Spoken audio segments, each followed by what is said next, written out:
right, welcome back to the Quest for Success podcast. Thank you so much for tuning in once again.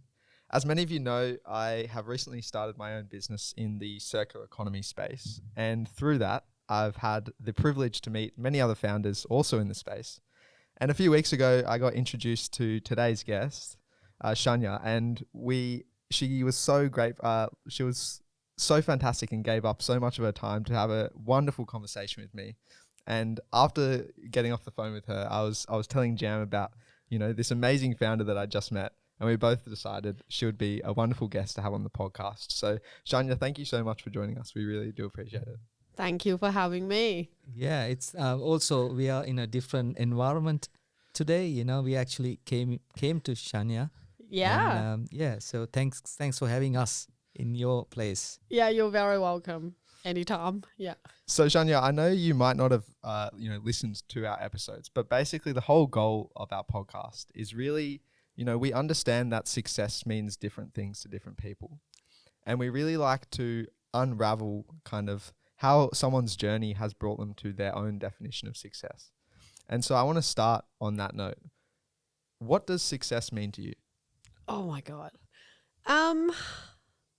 There's a few different levels. I guess I'm very high, like I'm very ambitious. So when I set out to do particularly this journey, the startup itself, success to me is beyond commercial. Obviously, like any business need to have that sustainable commercial level for it to be able to run itself. So for me, particularly for the fashion industry, I want every single fashion brands to be able to have revenue that coming from the e-commerce market, essentially, which means that they will be able to earn more with less. And that's mean the consumer would be able to have access with less cost and less waste. So for me, success is more of an impact. Like I want to be able to leave this planet better than how I come into it. So that's for me success. Yeah. In almost like career-wise, if I'm going to put any energy and effort into anything, I want it to create that sort of large-scale impact, essentially. Yeah. Yeah. I love that, leaving kind of a legacy and ensuring that the world's a better place when you leave it. Yeah. And I mean, that's a lot of pressure on yourself because you're like, well, do you have to? But I think there's two things that I usually live by, right? And I don't know why I grew up this way, but basically one thing is what I've just said. I want to leave the world a better place. Yeah. But also the second thing is I also feel like if much is given to a person, then much is expected. Yeah. So I'm fortunate enough to be born, healthy, mentally okay. And sounds okay. Yeah. Seems okay. So far. Yeah. As we go on, you'll be like, actually, no, she's crazy. And that's that. And then be able to have good education, be able to I'm just privileged in so many ways. Not to say that I am, the richest person or anything, but then within that ability, I'm also really realize that I'm actually quite smart. Okay. But you have to acknowledge the fact that absolutely, if you use your brain to full capacity, you can actually make a lot of difference to a lot of other people's life that potentially don't have the same opportunity. Absolutely. So I think that's kind of where I'm that's my North Star. So Shanya, you mentioned Ecommerce, fashion. Yes. So we want to know exactly what you do and bit about your enterprise. Yeah. So what I do is we have a startup. It's a software company. I work in the fashion industry for a really long time, probably maybe over 12, 15 years, realizing that, noticing that almost that shift in the market, that the consumers are seeking more responsible way to consume fashion. Yeah. And it's just kind of in line with you're seeing this e-commerce economy, which is the rental, resale, and repair, which is almost like a secondary market, essentially, is growing faster than any segment of the fashion industry. It's growing, 3 times faster than the new apparel economy. So, and over 60% of Gen Z and millennials has already participated in some shape or form. So you kind of see that like that's where the economy is going. However, the fashion brand is being left behind. Essentially, this economy is growing and benefiting from their brand equity, from their product, from their design, from their customer. But they're not taking control, or they're not actually seeing the benefit, or they actually have zero idea of how this economy works at all. Yeah. So there's that gap when I realized that there is a gap that like, and in order for this e-commerce market to become a real solution in terms of sustainability on a larger scale, brand needs to take over. They basically need to participate, and they need to be part of this journey and help grow that economy. So we build a software to make sure that brand can step in and participate in this e-commerce market as easy, without any heavy lifting in the integration, the technology, as well as the logistic behind the scene. So when you're talking about re-commerce, so someone have no idea of what's re-commerce. So this is more, instead of buying, you're renting. Is that right? Renting is part of it. So re-commerce is kind of almost like reuse. So we extended the use phase of the item beyond the first time owner. So the re-commerce is essentially once it has the first owner, once it steps into the second owner, that's when the re-commerce economy starts. So it can be rental through multiple people, or it could be resale, which is buy pre-love or sell pre-love. Repair as well is part of the re-commerce market. So then you kind of extended the use of the item. Okay. Yeah. Yeah, it's like increasing the life cycle of something. And Yes. I think, it's something that's coming to the forefront of a lot of people's mind as we kind of shift towards this more sustainable mindset that everyone, even in the corporate world, everyone's looking to try and see where can they become more sustainable, because it's a real driver for a lot of consumers nowadays as well. Yeah. They want to do the more sustainable thing. Yes. And so, I love this model, and it's something I'm trying to implement as well, because there's so much already out there, and so people don't realize how much resources and energy goes into making something. Yes. And, because of that, we just use things so materialistically. We buy it and then, I don't need it anymore, throw it out. Yeah. But people can't see the impact that it's having, because they don't realize how much is embodied in that product. And so this like re-commerce model is something that is going to become, a lot more, have a lot more focus put on it, because it drives that kind of sustainability aspect. Yeah, absolutely. And apart from that sustainability aspect that it's driving, it also has that commercial aspect to it, that if brand is actually owning it, then you actually have more chance of actually earning more money. It become another revenue source. Yeah. But then in terms of consumer, instead of participating in the fast fashion or something cheap because you have limited budget, then you actually now grant access to good quality products because you actually just need access rather than actually ownership. Or you don't need to be the first to use it. You can buy it secondhand. So then it will fit within your budget better. So I think in terms of, sustainability, it's also got that commercialization that attached to it, which is why I think that it has the most potential to become a solution on a larger scale. Yeah. So we've talked a lot about what you're doing now, but we also want to take a big step back and kind of figure out what are the things that got you to where you are today. And so we want to go, right back to the beginning, your early days. Wow, how long do we have? We've got time. I am a lot older than I look, so yeah, cool. Okay. So I was born in Thailand. Yeah. So originally from Thailand. I moved to Australia after I graduate advertising, and basically came into the country. I know that one thing I love so much and passionate about it a lot is I love eating cake. So I know. That's a shared thing amongst all of us. I know. I love eating cake. And then I remember I came to Melbourne to study English, and I was just realizing that I want to be a pastry chef. Oh, wow. This is after I finished the advertising Wow. degree, and I was like, I want to be a pastry chef because I love cake. And then Do so something you love. I know. And it's universe as well. Cake in Thailand and cake here as well, right? Yeah, exactly. So I'm like, you know what? I think I was seeing it differently because when you grew up in Thailand, the food in Thailand is amazing. Oh, Yep. like literally. Everyone love Thai. Yeah. Oh food, my yeah. God, it's insane, right? However, a profession like a chef or patisserie chef or all of these things isn't really a thing in Thailand where like they're not being celebrated. Oh, wow. Maybe when I was growing up, maybe it was that, but I didn't realize that it was like a good career. I didn't realize Yeah, it was yeah. like this is a cool career that you can have. Yep. I just kind of because almost everybody in Thailand can kind of cook. Yep. Yeah. And I couldn't really.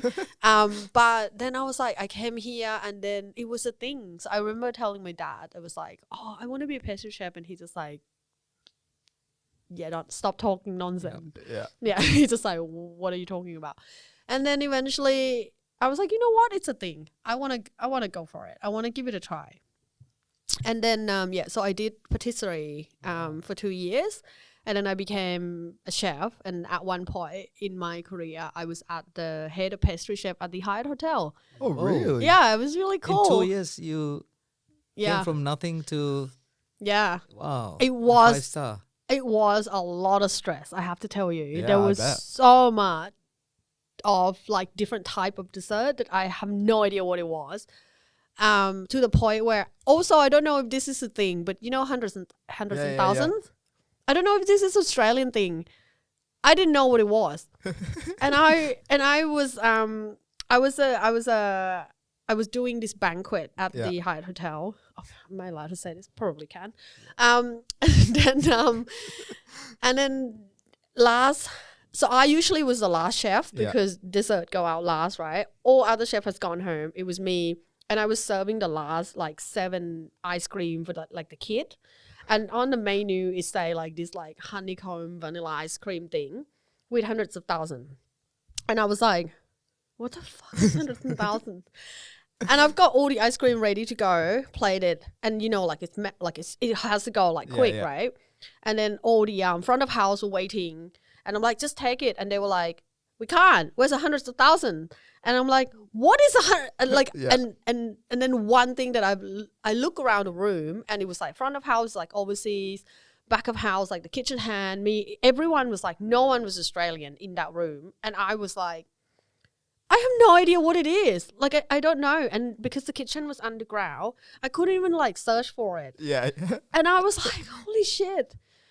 I didn't know. And then like people keep yelling at me that like you have to get the 100,000. It feels like everybody know what it is. And then I literally like started crying. Oh. I was like crying and crying. I like run into the lift, like go to the bathroom and like cry. And I came back down and I was just kind of like have to like put my shit together and go, you know what? I don't fucking know what it is. Take the ice cream out. Just go now. And I just put like some sort of other fruit decorations or something on it, and I'm like, just gotta go, and it's gone. But like, it was that. Like, I was a head of pastry chef, but I didn't really know much. I was really good at making things happen, Yep. and I was quick on my feet. I'm a good problem solver. That's a really that's an entrepreneurial instinct that you had, right? Yeah. Absolutely. There'd be times where my head chef would just be like, here's a menu for this week. You got to make like 500 of this and this. I'm like, yep, cool. And I'm like, gotta go to the bathroom because the bathroom is like upstairs. So I went to the bathroom and goes into like the bathroom and like call my teacher and just be like, hey, like, what is this? How do I make this? How do I make this? Can you send me a recipe? And, yeah, and then like You'll figure that out. you figured it out, Yeah. and that's the thing. It's like it was a lot of stress though. So, which lead to the reason why after the Hyatt Hotel, I was like, oh, I need a break. I was working, I'm not joking, like I don't know, over 80 hours a week, and the Wow. kitchen was underground, so there'll be like I'll go in before the sun's up, and I don't come out until like the sun's down. So it'd be like a good like 7 days that I would never see the sun, and I was going insane, like. And I was seeing my head chef more than I was seeing my partner at the time. And we lived together. And I was like, this is not healthy. This is not sustainable. No. So I was like, I need a break. And also because I was in charge, I wasn't learning anymore. There was no one else that could have taught me things better. So I was learning everything on my own. So I actually didn't really know whether this is the right way or wrong way. Am I supposed to cut things this way? So I was like, I need a bit of a break. And they were like, yep, cool, take a break. And then I was like, I still need a job because obviously, like, you know, I need money. So I moved into retail, like fashion retail really quickly. And that's when it's kind of remind me that I actually did love fashion. Yeah. I don't know if we talk about this on our call, but when I grew up in Thailand, I used fashion as a bit of my... almost like a bit of an armor. Okay. I grew up in a country where there was a particular like beauty standard of what a girl's supposed to look like, you know, long black hair. If you don't mind asking, which part of Thailand you from? I grew up in Bangkok. Okay. Yeah. So you've got that standard of like, you know, white, pale skin, long black hair, super skinny. And in an ideal world, you kind of want to look like half Asian, half Western, which is like, well, I'm not half. So that's why, like, people get plastic surgery a lot. Yeah. And the conversation that was really common in Thailand was, you should get a nose job, or you should, like, I'm constantly being told to get plastic surgery so that I can look the best that I can be. So I grew up hearing that a lot. I was like, oh, I don't know how I still have, like, the confidence. Like, I look in the mirror and I was just kind of like, I don't really have a problem with my face, but I want to change the conversation because I don't want to keep hearing it. And you can't be angry at people, it's like in Thailand especially, it's like they're your mum friends or your dad, your auntie and all of this. They just want what best for you, really. Without realizing that you know, when you're not taught to actually love who you are or how you are, it's actually more damaging. Absolutely. Yeah. Right. I'm coming from an Asian background as well. You know, it's funny because Dylan's mom is Australian. So every time we go to Sri Lanka, very first thing these people tell you, Michelle, you put on weight, you know, like first thing, right? And they just like, they think that they're doing you a favor. It's actually improved version. Previously, like 20 years ago, they said, "Oh, you're fat." So now actually they learn, you know, not to say that word because they see the culture, right? It's kind of ignorant in a way because they don't really know the meaning, you know, that actually hurts someone. You know? So they've been very authentic and genuine and telling that, but it hurts, especially Australian person. Yeah. And I mean, it's actually, like, it is hurting for everybody, really. But I think they don't really, I think it's just ingrained in the culture. Like, literally, I went home in Feb and got out of taxi. Haven't seen my mum for like a year. The first thing she said was also like, oh, you put on weight. And I was like, nice to see you too. Hi. And then like literally, and then like after that, and she's not like, she's an awesome mom. Like, she's not like, she meant well. She's just caring. And I think it was because it's the first thing that you see of a person. It's like the body, the face. So then you kind of, it's the first thing you comment. Which is like, quite genuine. Yeah. So and then for me, that was kind of like, I don't want to upset people either. I was young. We're talking like I was in high school. So I was like, I don't want to upset people. I want to change conversation. And that's when I turned to fashion. So I start dressing really well, dressing really loud, like make it really interesting. And the conversation shift is becoming, it's like, people commenting on my clothes rather than my face or my skin color or how fat or how skinny. And sometimes people would like what I wear or sometimes they don't. But it's my second skin that I can shift and change. So it doesn't matter very much. So I have that really deep personal connection with fashion. It helped me get through, you know, whatever I had to get through. Like I Yeah. didn't have a hard life, by the way. I was never bullied or anything. Yeah, but everyone has their own yeah, own trials and tribulations that they have to go through. absolutely. Yeah. So for me, that was kind of a decision that I made. It was like, you know what, I like my face, but let's change the part that I don't like, is like how people are talking about it. Let's get them to talk about something else. Yep. Let's distract them. Yep. And fashion has been amazing that way. It made me feel really good, like confident and all of that. So I moved to Australia. Never really thought about it being a career or anything. But when I took that little break from chefing, went into retail, and then my job was to like help people get dressed and stuff. And I was like, oh, I'm really good at this. Yep. And then I was like, shit. And I really like that. When I see people dress really well, they feel really good about themselves. And I'm like, oh. So then I did a quick short course of fashion business and then started my own label. Oh, nice. Wow. I know. Insane. It's like, why? Start my own label in 2009, I think. Because I have the connection in Thailand. So I know that I can get it produced quite well. Manufactured in Thailand. Exactly. But I didn't study design. So I actually had no idea. I just wing it, basically. I mean, you've done so many things that you had no idea, right?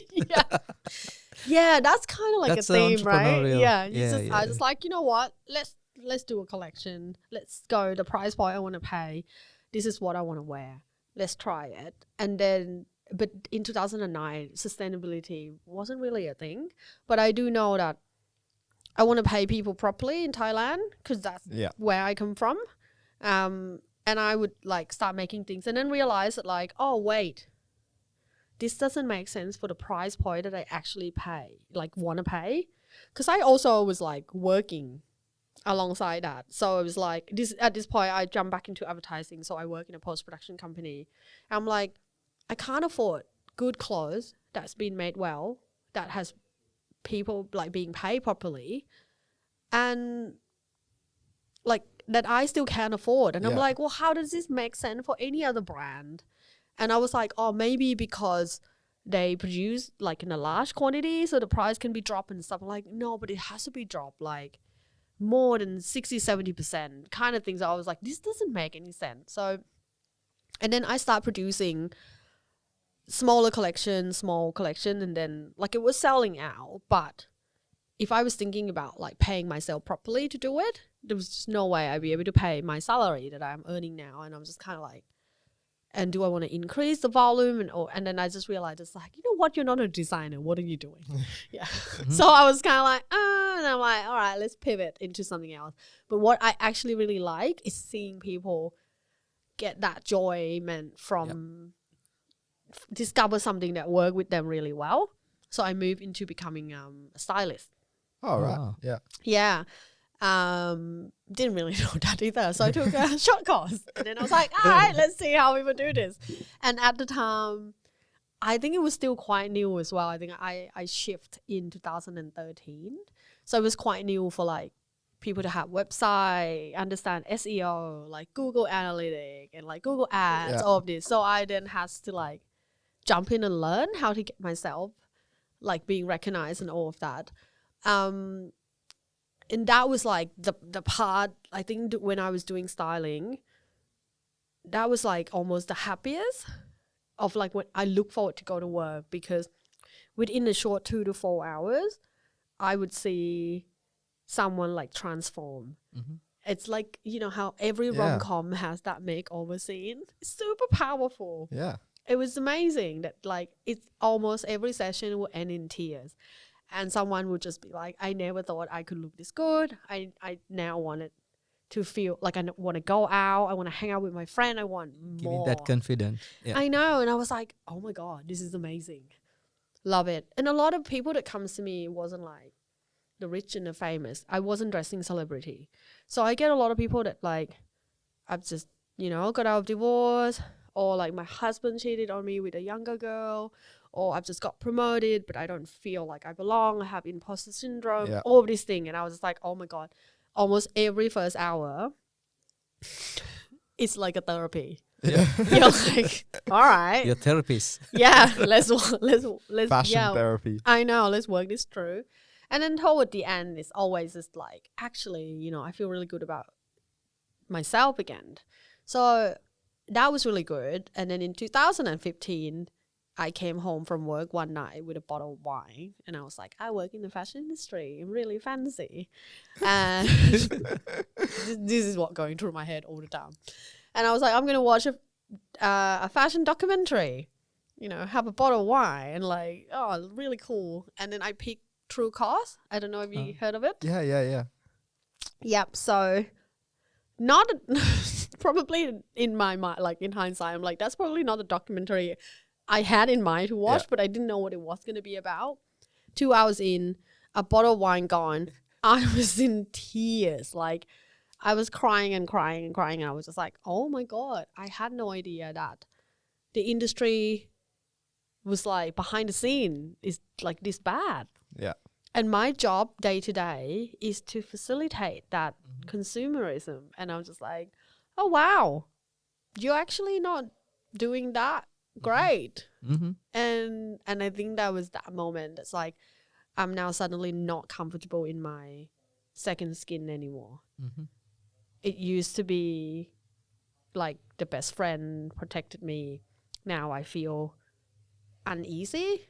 Like, I help women on this side of the world feel really good about themselves, and then I exploit women on the other side of the world who already in like really bad condition. So that's just where it's like the conflict's happening. And that's when I realized that, like, you know what, you do have a power to be part of the solution. So let's look at what the solutions existing that you can push and promote. Turned out there was no real solution that I believe in, so I created one. Yep. That's so powerful. Like, just that like profound realization. Just like, I was also drunk. It was a bottle of wine. Maybe yeah, but the wine. to have that realization and then to actually go and have it, like, go and do it. Yeah. Fair enough, it was just, I'm not doing the right thing. But then you turned around and you actually did something about it. And I think, you know, that's something which I'm hearing so much in this conversation, you know. Yeah. You're an executor. When something needs to be done, you just go and do it. Yeah. And I think that's probably one of the key drivers. She's not shy or, worried about what's going to happen. You just want to get things done and try it out. Yeah. That's I think a good definition would be spirit. like, I'm a problem solver. Yep. When I Yep. see a problem, I can't rest until Yeah, I try and solve it. It's okay if I can't, but I need to like at least try. which is really hard when I have like a normal casual conversation with people. Yep. Because they will be like, can you stop trying to fix the problem? Yeah, Fix yeah. the problem. Yeah. But yeah, that's just how I get started everything. And obviously launch the first version in 2016, 17, pivot into Rentr today. So is it the right solution? So We're still figuring out. Yeah. so what exactly you started in 2016? Like, Okay. So that day I realized, okay, it's like, am I going to be part of this solution, or am I going to like continue doing what I love and what I'm really good at, hoping someone will solve it? And I'm like, you know what I can do now is like educate clients of different choices. Let's try that. And then realize really quickly that my customer doesn't want to hear it, because she came to me with her own problem already. Yep. She doesn't want to Yeah. know that, like, by her feeling good about herself, she's there She's- for a therapy. Yeah. yeah, so she's like, oh, like, I'm like, okay, so that doesn't work. It's like I can see the number of clients drop. Because it's like, I don't want to come to you anymore. Like, stop preaching. So then I realized that, okay, and then there's another thing that I started to see is like, we would have like a budget of like $3,000 to $5,000 that we'll spend, and that's supposed to be a close for like the whole year minimum, right? Yeah. So we'll do that in like 4 hours. But then 3 months later, the same woman will come back and be like, let's do this again. Let's do this again. Every season. So it feels a bit more like, which is great for me, right? Because it's money. But then you kind of know that this doesn't really fix real problem. It's a quick injection of happiness that someone just wants. So it's not really about having to buy all these clothes, or like, I didn't really quite understand, like, what is it? The freshness. It's the freshness. It's newness. It's the excitement of having something new. So then start looking at, like, in the fashion industry, how can we have access to something new? Like how many other way? And then it's just like you either have to buy brand new or you buy secondhand. And buying secondhand back then isn't really even a thing. Like I wouldn't take my clients shopping secondhand because it was so hard to predict of what size and what style can I actually get it to them.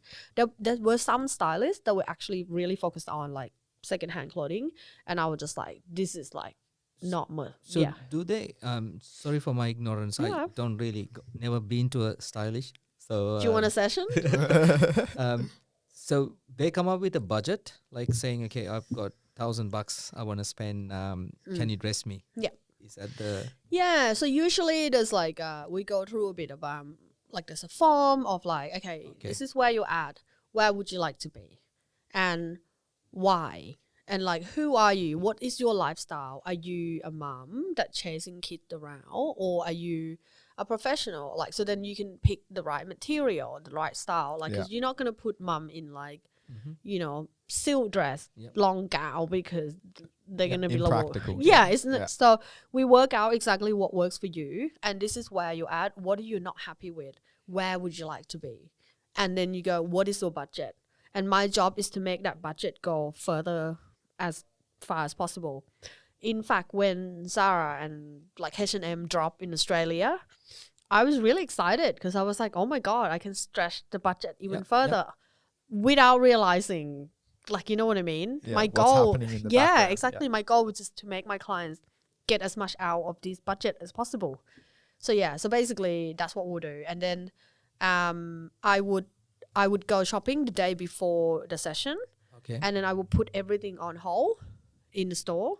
So when we take her into the store, everything's already like laid out for her to try on, because we only have like 2 to 4 hours. So you actually collaborate with the shop? Yes. They So we know work with the that- brand. So So you're they like know. a buying agent, like In a way. So in a way, we like take clients in and we get discount as well. So Okay. often the discount the brand give, which is pay for my fee. Okay. So and then you'll go in and they will try things on, and then we work out like what works and what doesn't, what you're comfortable with and what's not. So, and then you're starting to see clients coming back every 3 months, and you're like, but we just shop, which is like, and so then when I realized that you have to buy brand new or buy secondhand is the only way to have access to something new, I then realized that so as a stylist, you also have like stylist friends that we borrow each other clothes, because we have good clothes and we go to events a lot. We go out and all of this. But because we're all stylists, so we kind of like, oh, we like each other clothes. We borrow that. And I was thinking that like, can I replicate this sort of relationship on a larger scale? Would people actually borrow? And then I was like, oh, would people borrow with stranger? Obviously, because these stylist friends are my friends. And then I went to one of the talk, which is a Cloud Press talk. It was in like sustainabilities and stuff. And I was sitting right next to this girl who has this really long, beautiful white pleated skirt. And the whole talk, I kept thinking about the skirt. I was like, it's a really beautiful skirt. And at the time, I also have like a party, costume party, like a white theme to go to. So I kept looking at it, and I was thinking that like I want to ask her where she got it from, because that would be perfect for the outfit that I want to go to, right? And then at the end, everyone was like drinking, mingling, and then I went up to say, oh, hey, just wanted to like compliment you on the skirt. I really like it. And then she's like, I feel really bad because I'm here like listening to all this sustainable talk. This skirt is like H&M or something, like it was like one of those fast fashion brand. And I was like, oh, okay. I really like it. It'd be perfect for this. Like, I'm looking at something like this to go. And then she goes, do you want to borrow it? This is a stranger that I met at an event, right? And she's like, do you want to borrow it? I'm like, okay, that's kind of like ticking my validation. And the small, I'm like, you know what, let's take it a bit further. I'm like, yeah. So exchange number, and then like she sent it to me 2 weeks later. I didn't end up wearing it because it was too long on me. 2 weeks later, I texted her, and then like we met at a coffee shop, give it back to her. And then like we just sort of like stay Facebook friend kind of thing. And then I realized if I make this process really easy, maybe I can do this on a larger scale. So then, knowing me, went straight to like an app agency and go, I wanted to create a Tinder app Yep. for Style Sister. Yep. So if you can look like you can, in your local area, you can look at all this like girl, and if you like each other wardrobe, you can click in to see more of the wardrobe, and then you can borrow each other clothes for like 5 weeks at a time. And they were like, amazing, love the idea. I think this will take off. This is awesome. It's gonna cost you $250,000. Wow. And I was like, I'll be back. Never went back, obviously. And then I was like, oh, I think it's got something there. I don't know what to do. Then I talked to one of my friends / mentor, and he was saying that like, use current technology to validate it further before you spend 200 grand. Yeah. I'm like, makes sense. So then I create a Facebook group and invite people to upload, like create their profile, upload their photos and all of that. And we've got like 80 people joining, but it was really clunky. It was really hard to manage. And I'm like, oh, I don't know what to do. And then I met a guy who's like a code developer at an event, and I kind of pitch it to him and go, hey, do you want to come and do this with me and create? And this at the time, there was no like, what do you call it? Like a marketplace template. Yeah. So there was none of that really around. So I was like, I don't know how to create this. So, and he was like, oh, look, I'm not really into fashion, blah, blah, blah, not really interested. And then I'm like, that's cool, that's fine. A week later, he called me up and he go, I mentioned it to my wife and she forced me to join. She was like, you're stupid, you have to do this. And then so yeah, it kind of like we got together and then we were building it out. And I think because he was doing it like outside of his work area, like it took forever. And it's just like, and it never actually like, it was so close. And then it's just like, he's like, oh, like I've got my kid and all of this thing. And eventually I think it was probably like 10 months in now. And I was just kind of like, mate, all I want is just like the simplest version to validate.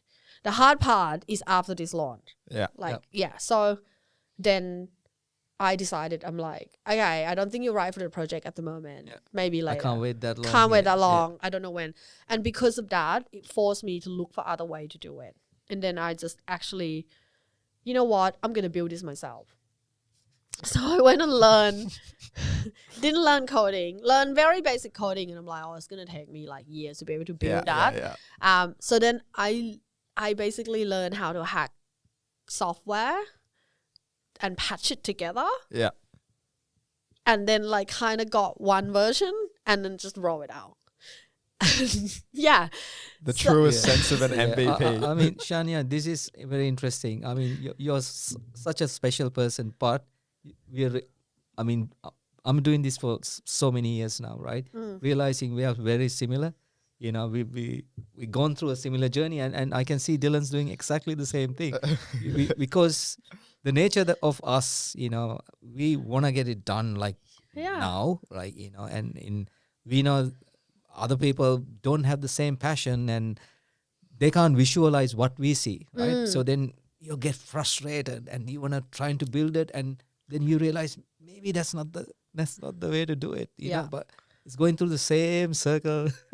I know. It's interesting. It was, and with that, it was just kind of like, I just wanted to be out in the market to actually see. Test the market. Yeah, I want to see what people behavior is going to be like and all of this thing. And then I was just like, I'm sure I can do this, right? Like, and I've always been like super passionate about technology. I think that's one thing that like I pick things up really quickly. I'm not one of those that's like I don't buy like the newest iPhone, or like I think I was the last person on earth to have a laptop. Maybe not, but my first laptop, I picked it to match my shoes. It was like you are a true fashionista. Yeah. And like my brother looked at it and was like, what is the spec? I'm like, I don't know, it's pretty. Match my shoes. Match my shoes. It's like half the size. And he's like, this is useless.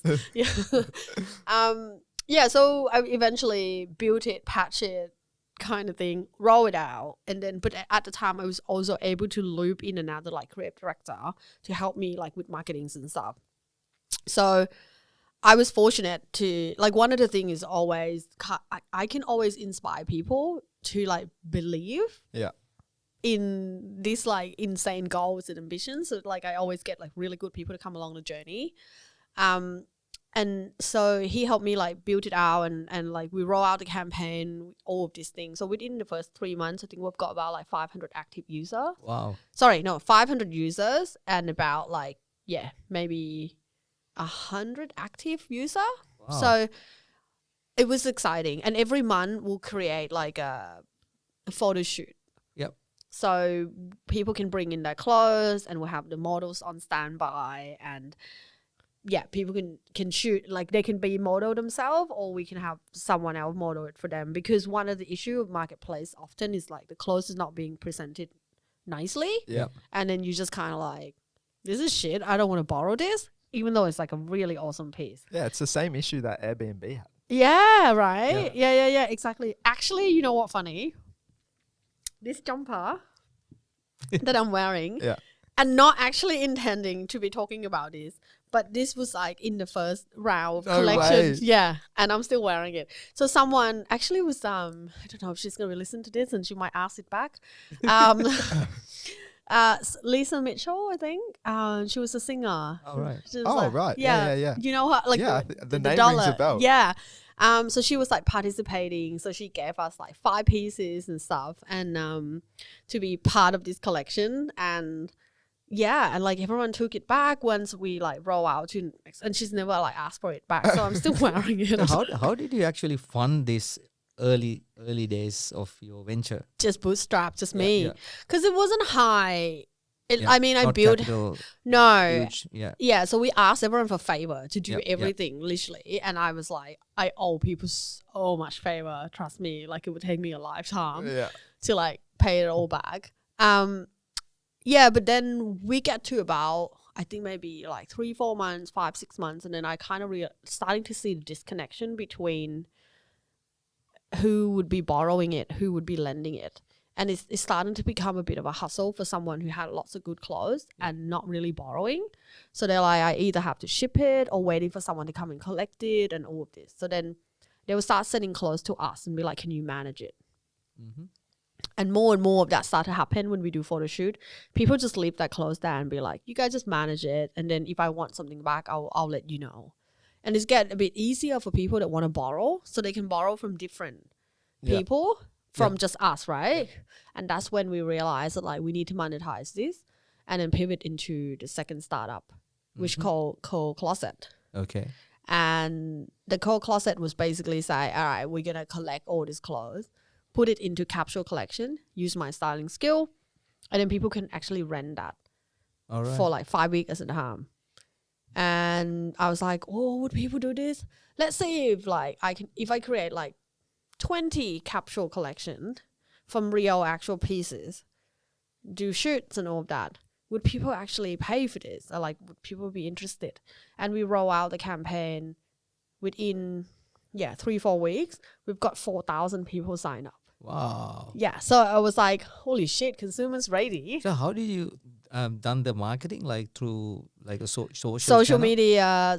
We put some budget behind it. All we right. do I think we talked about this briefly. Yeah. Put some money behind it, social media, and we did, like, competition, Yep. all of these things to just get the noise out a lot. Yep. And also, like, my background is advertising, Oh yeah. so I have a bit of idea. Like, if now I wouldn't be, like, half a good as, like, someone who's been doing it for a long time. Like, I have a rough idea of how it should be done, probably not as good as other people. But then it was like 4,000 people signed up. We've got over 1,000 items sent in. It was insane. You had any ambassadors, like, promoting what? Not really. Not No. any famous. No, people well, behind? apart from Lisa Mitchell, who never got her clothes back. No, I don't think so. It was purely, like, literally just, like, ad campaign and social media, and it wasn't a long period of time either. We were only doing that for, like, a few months. Like, so we can see the people willing to pay straight away, and clothes were coming in, but also, like, you also, like, would not started to notice what is going to become an issue next. as well. Yeah. For us, it's like scalability. Everything come into one size. So when you put them into collection, like that is just one size that a small margin of your target would fit. And all of these things. So then you start to realize inventory would become an issue Yep. when you scale this up. Yep. And then you like start thinking, well, who's not going to have this inventory issue? Then you're like, well, brands not going to have an issue with inventory because they have all the sizes Yeah. and they have all the clothes Yeah. more than anyone in the world. And at the same time, I had one of my mentor kind of like, hey, you're growing really fast, doing really well, amazing. And by this point, by the way, we still haven't made like, this is pre-revenue, Yep. no money. Yep. I'm still like, Yep. funding this. Yeah. I still work full time. And my partner's It's a hobby project, sort of. Exactly. Yeah. And my partner's still like doing all the designs and all of this. So it was just, it's been years now. Yeah. And I think one thing that I also have is grit. You absolutely need it to the point where you're like slightly delusional, I think. Yeah. Or a lot delusional is either way you look at it. You need to have that, you need to Yeah. believe in it, right? Yeah. Like, it's Yeah. not And really delusion. Like, you need to. you kind of believe that like it's actually sending you signal. And those signal like excite you Yeah. and get you somewhere. You feel good. It's gonna happen. You have a feeling. Yeah. So then my mentor asked me like step back a little bit and ask yourself, is this still answering your why? Yep. Like, do you still remember why Yep. you decided to leave the job that you was good at and really excited about? And then I realized that I wanted to create change on a larger scale. And there's a lot of signal that this could be. But the only way that it could actually truly be is if I can get the industry to actually embrace it and drive it and participate in it. So Cold Closet actually never went live. We actually apologized to 4,000 people, sent 1,000 items back, apart from this one, obviously. And I started building the MVP of Rentr myself again. And and that was 2020. Why did that shift happen from one thing to other? Like, why did you decide that? Because I realized that if I were to keep Cold Claw running, it would become a business of its own. Yeah. And pivoting from that point to what I actually want it to be would be harder. Yeah. I don't know. Like at the time, I don't know if we talked about this last time, but at the time, this is like toward end of 2019, I had a major breakdown. So it was kind of like you can't do both. Yeah. You either you have really clear vision of what you actually want to do. Yep. And you go for it. And for me, it's like Coca-Cola would have gone to be a business of its own, and I think it would have been successful in some shape or form. But it wouldn't be the business that I actually want. Yep. I don't know. I didn't continue, so I have no idea. So at the time, I also was working full time. I have this, and I have an opportunity to start something else. And with Rentr, when I first started, I had a co-founder. Okay. So it was kind of like I either have to fully commit it with that co-founder as well. So it was kind of like, and I had, I think it was a bit much. Mental breakdown happened. So then you kind of like, okay, you need clarity. I think you push your body too far now. And my boss, who's like super like understanding and supportive. Yeah. Always know that I have a startup and eventually one day I will step out and do my own startup. But he's also like, you actually need to go see someone. And like I cry for 6 hours straight at the airport. It was pretty insane. It's something like I feel like it's kind of common for entrepreneurs as well, because it kind of goes back to what we were talking about before. They try and take on the world. They have this huge vision, but at the end of the day, one person can only do so much. It's a reality check, I guess. You want to do so many things, and then you realize, I can't do it just by myself. It's not physically possible. Everyone go through the same journey. Yeah, like, right. it's Did you interesting. have you had that? Not yet, but I know it's coming. It's coming, right? I've had other people, like other entrepreneurs, tell me Yeah. like they've gone through similar things. It looks like they're doing super well from the outside. Yeah. And then all of a sudden you talk to them again, they're like, no, I've taken a step back. And you're like, oh, you were doing so well. Like, why have you stopped? But then, hearing stories like this, you start to realize, Yeah, Shania, that's the thing, right? Like, I mean, I'm doing business over probably close to 20 years now, right? So even I have a very kind of mature business established. That's quite normal, Sometimes you get up in the morning, you feel really down. You don't even know the reason. You Yeah. feel down, So that's something we all go through. One of the episodes that we were talking about how we self-motivate ourselves, like, because so important, because you're pretty much driving this, right? So you need to be positive. Yes. If you're like a downer, like, if you're looking at everything negative, no, you may not have that support to pick your game up and do that. So I was telling Dylan, sometimes some mornings I feel like great to be me, like have that feeling that bottle of wine moment that you had. You mean drunk? Yeah, you know what I mean? Like sometimes we have to pick that game up. Yep. And it's so important You have to because switch. Yeah, Yeah. you have to have that switch in your brain. It's so hard. It's sometimes hard. really hard. Yeah. So did you go through breakdown and stuff? not breakdown, but here and there, you get The like, moment. Yeah. I mean, even now, right? Like that's what I'm saying. Sometimes you feel like, man, because we have a plan. Plans never go, the way that you want it, right? So No. they always hiccups. Yeah. Yeah. When you have hiccups, I mean, I guess doing this, going through the same experience for many years, you react much better now than when you like early days. I mean, I'm pretty sure you're doing the same. But we all gone through, Yeah. like, or going through, that kind of thing. Yeah. But that's part of the entrepreneurial journey, right? I think Yeah. so, to manage that stress. Yeah, and- one of our yeah. previous guests actually said, doing this for so long, he's become like numb to the stress. Oh my almost. god. So I think it's like it's kind of a reality check. But as if you he's said. numb to the stress, does that mean he's like numb his emotion in general? I think it's like you are in so many situations, you kind of just adapt. And so some of that, those tough times, you learn to become more resilient and It's true. like take charge in those moments. Yeah, it's so true. Like, think back to that 2019 when I had the breakdown, to where I am now. I have had a few more,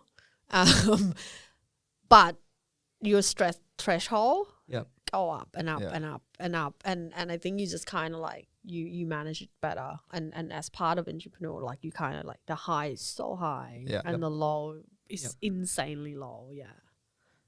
So it's just part of the journey. Yeah. And is there anything that you think like spurs them on, like triggers them? Like was for this like early one, was it, this decision, which way do I go?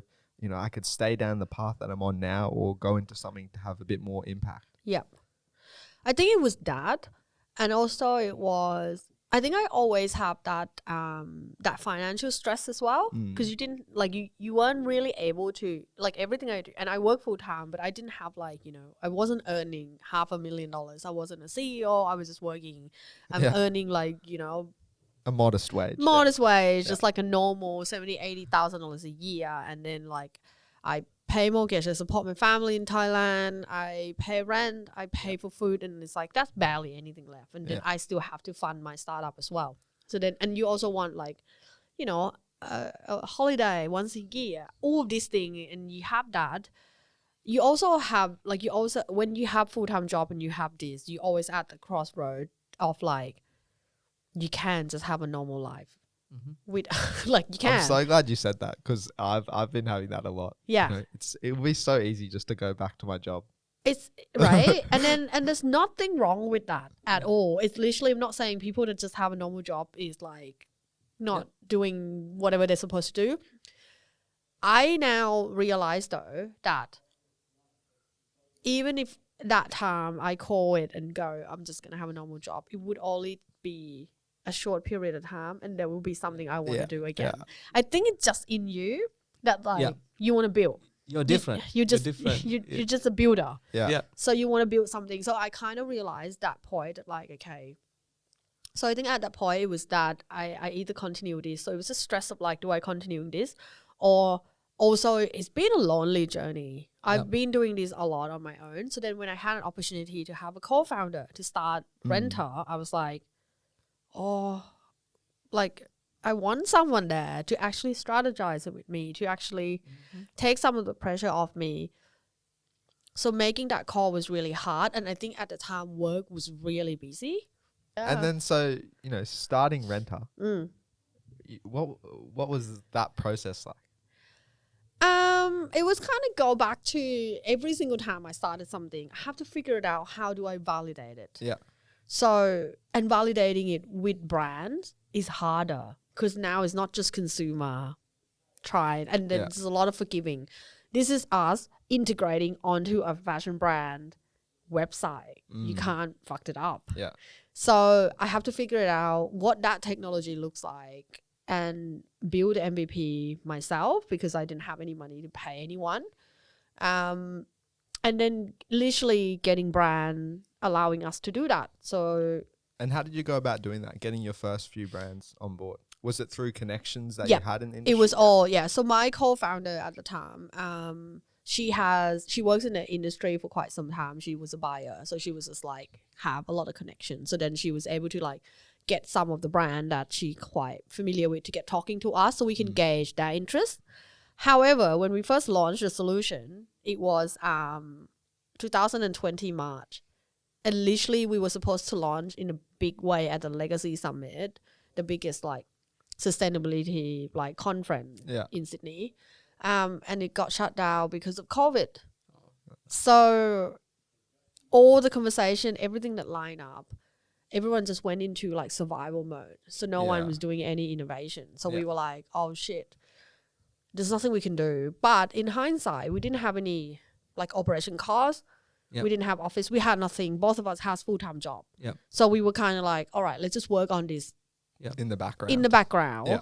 So toward end of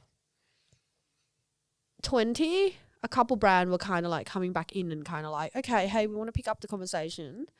And sort of like beginning of 21, I launched with 3 brands with the MVP that I built. Which works. So then we're getting some like orders and stuff. And then I realized really quickly that like, this is going to break. It's not, and I was like, oh my God. So I'm like, this is going to break. But we're now getting, brands are talking, people are interested, things are starting to come to back up online kind of things. Like people are like coming back shopping again and all of this. Events started happening again. So that's when I realized that like, I do need money. And I need someone to build this out properly because it's just not going to work the same way. Yeah, for sure. And that's when I start looking for investment and like grant fundings and all of that. We applied for MVP grant. We've got our first $25,000. And that's when I got my, I got in touch with my now CTO, and he was like, really believe in what you do. Obviously, this is not enough for us to build anything, but I'll do it for you. So from day one, he was like, at one point, literally we didn't have any money. I was paying him like $250 a month.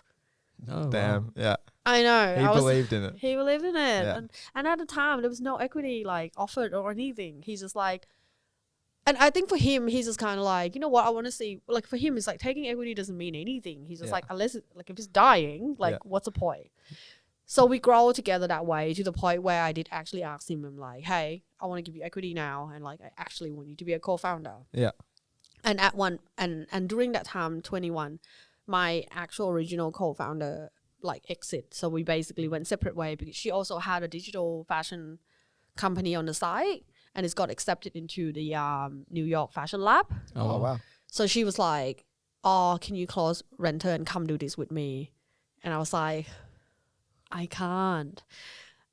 I believe in digital fashion, block tech, all of this, let's say, blockchain and all of these things so much, but I feel like Rentr is a bit more of the need of like the solution like immediately kind of thing. So we went separate way. We're on good terms. She's still on like cap table, but then I was running it on my own.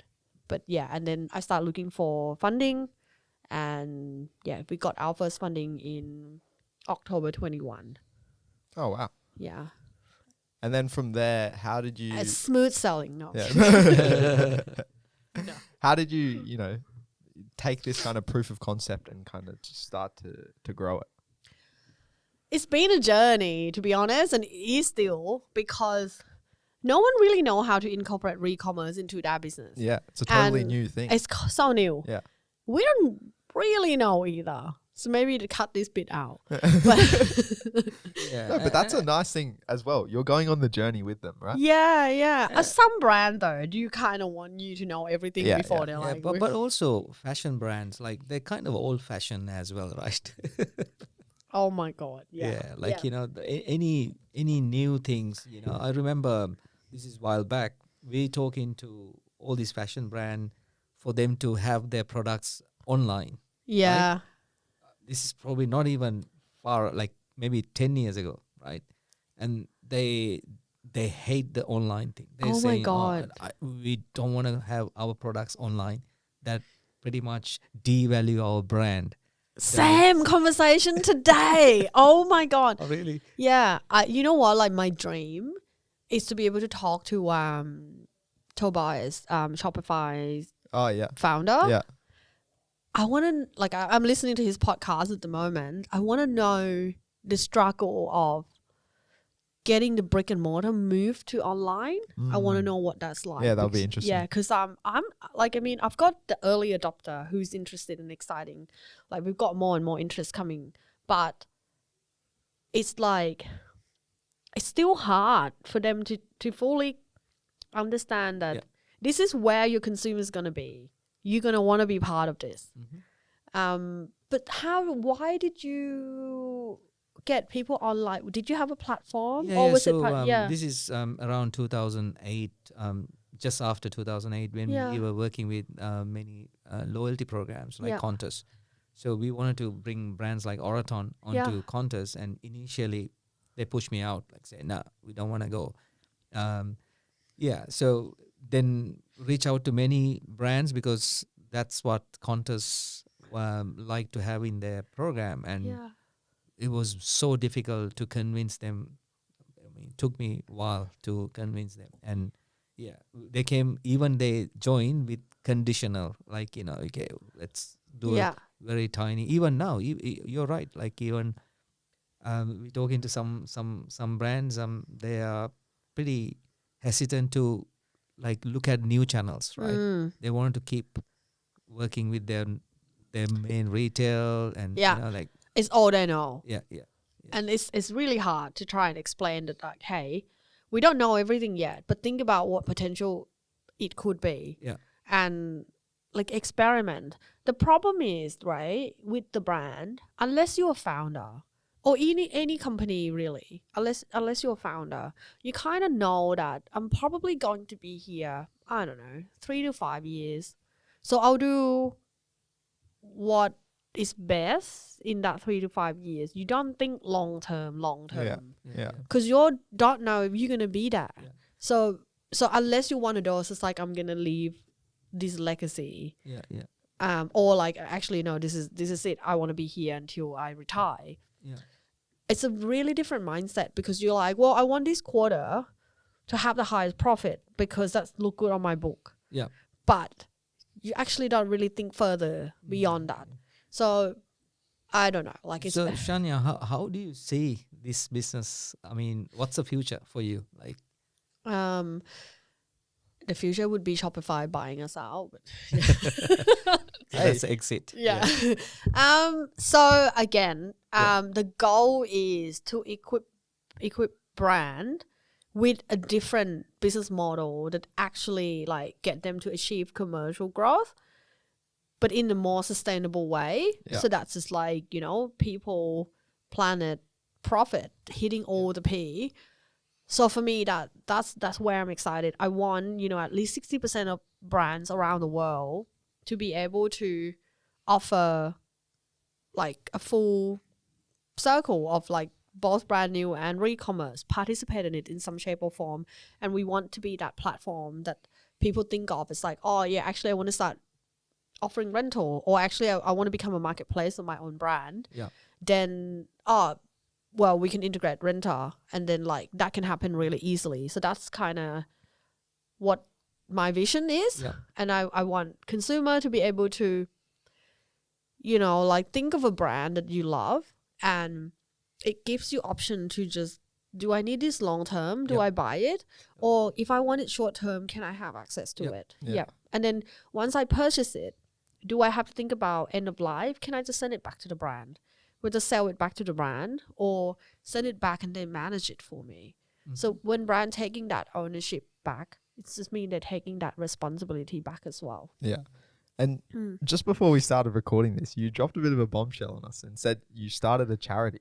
Well, I didn't start it. You're running a charity. Yeah. So there's two founder who's like incredible. They run a studio, like a salon studio in Chippendale, and that's where I go get my beautiful hair done. And the first time I went in there, Alex, who's the owner, was telling me about the foundation of what he does. He actually, like, his dream was essentially to have this like awesome mobile salon. He tell me a story of he's also does a lot of hair for celebrity. He goes into film shoot, fashion shoots, and all of that. And then one time he was in the trailer doing hair for like celebrity and like actress and all of that, and he was like, it was such a good vibe. Like it was just everyone feel really good and all of this. And he's like, how do I create this vibe for people that don't have access to this? And there's so many people out there that just don't have access to this basic need, right? So then he started thinking about like, how do I create that vibe and all of this thing? And then one of his customer was like really fortunately, she's a massive philanthropist. So she basically gave him a first check and go like, the first trailer is bought, go for it. And when I met him, that was it. Like the trailer was bought, nothing was really happening to it. And when he was telling me about what he was doing at the time, I was working full time. I also have Rentr on the side, but I'm super passionate about what he does. Because for me, I want people to feel good. Yep. Like I want people to have, like, I think it's so important, because if you really feel good about yourself, you believe in yourself, it doesn't really matter what noises come your way. Yeah. Like you'll get through it. Yep. And then I was like, I want to be part of it. How can I help? And then at the time, because I've already got 2 jobs, so I basically offer the skill that I have. So I build out like digital platform kind of thing. I've got like the website, link, all of the domain, all of those like up and running, social media, and was kind of have it there, and we're about to go into like a crowdfunding launch and stuff. And then COVID happened. So the salon got hit pretty hard. Yeah, so they went into like survival mode. So we kind of paused everything. And then they coming back in like to start partnering with on a smaller scale with like Too Good Co.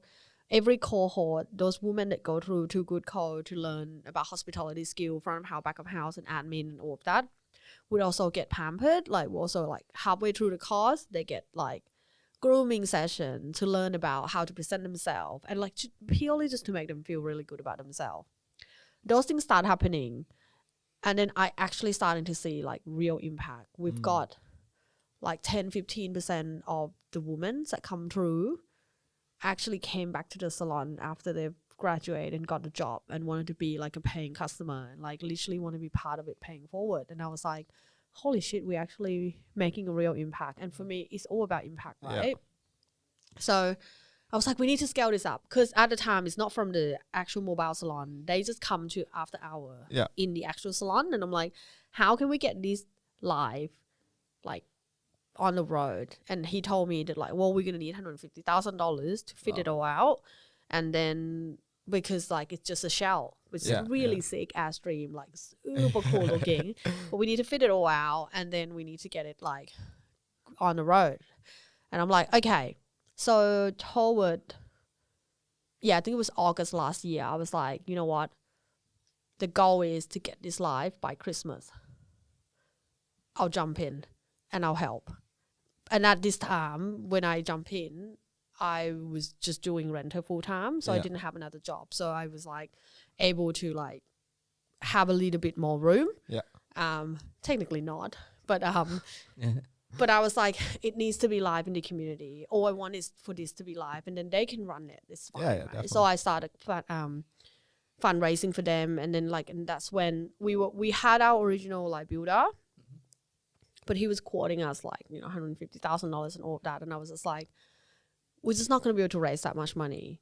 I have a really good relationship with Oraton, the CEO, and I just kind of like, hey, you guys passionate about this? You want to help me do this? And then she was like, yep, we're in. So they donated like the first big check, and a lot of other company like HelloFresh. So I was just getting some fun in, and then we got to be live in December. And I said to Oraton that for that Christmas party, we're going to take the van out and we're going to pamper your team. Oh, awesome. So I have a deadline. Like I literally need to be on the road. And then eventually we couldn't raise enough to actually get that first group of people to like actually build it for us.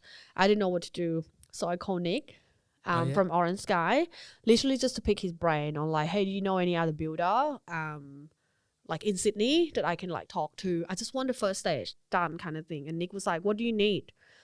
Explain it to him. And he's like, okay, give me a sec kind of thing. And then that night he emailed me and say, so it needs to go live on like the 5th of December or something. And he's like, the weekend before that, I can gather my team. There's about 3 of us. We'll come up to Sydney and we'll finish it on the weekend for you. I was like, what? And they did. They came up 2 days. Literally it was less than 2 days. And they finished the first stage for us. And then now like we're talking about the second stage and all of that. So he's been a really big part of the foundation. So yeah, I do that as well. That's amazing. There's so many things, so many different sides to you. It's really incredible.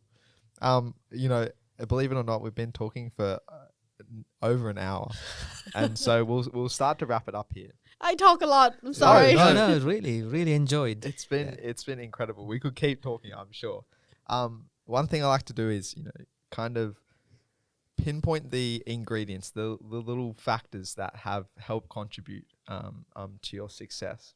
And so I've written a few down here, and I think ultimately your goal is all about impact. And every time you're faced with a tough decision, you always go back to that. And I think that's really inspirational, looking back to what is your why, as you said, and making the decision based on that.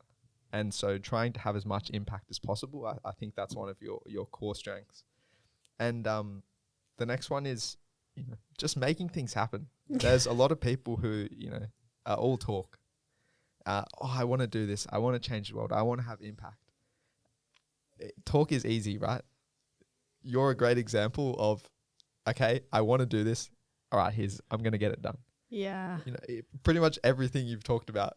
Oh, I want to be a pastry chef. Cool. Let me go and become a pastry chef. I want to do this. I'm going to go and do it. And I think being able to execute is a rare skill. And I think that's another thing that's helped you along your journey.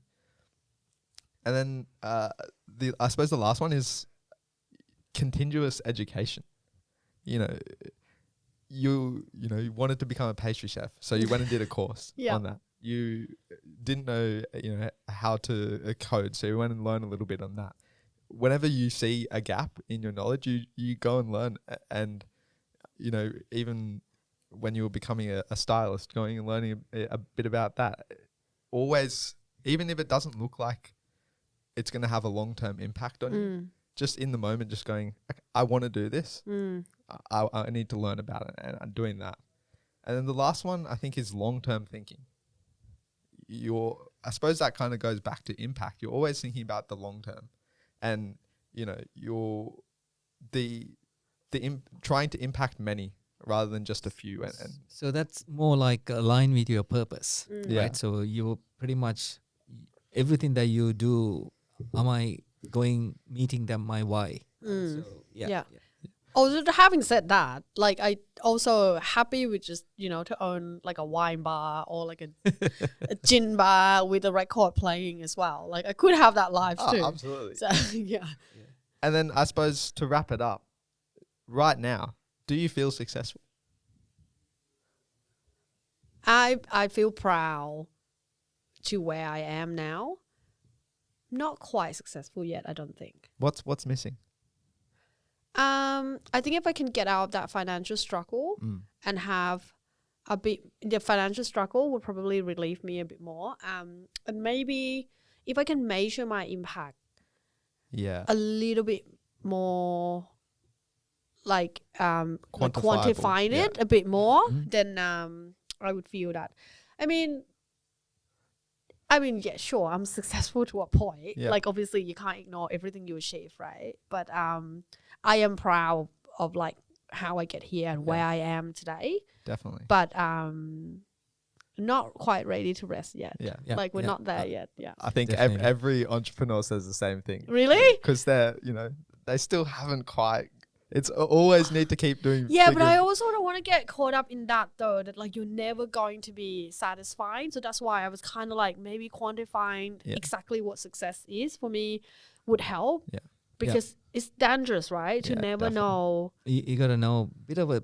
I know it's a journeys matters, but you got to know what's the end goal. The end goal. Yeah. Destination. Yeah, exactly. But I definitely think, you know, you should be proud of what you've achieved. Absolutely. Because you've done a lot of you know, fantastic things and impacting a lot of people. Yeah, this is just a beginning of so many things. You know, you create the great foundation. I mean, it's just a matter of scaling it to the next level. So just believe in yourself. Keep pushing. Yeah, we Thank can't you. wait to see where Rentr goes. And if people want to check it out, is there a place that they can find Rentr? Yes. So if you go on Get Rentr, RNTR, no E. Yeah. GetRentr.com. That's where you can see all the information on what we do. I'm super active on LinkedIn. So if you connect with me on LinkedIn, you most likely will see all the updates. Not very often, but yeah, it's all there as well.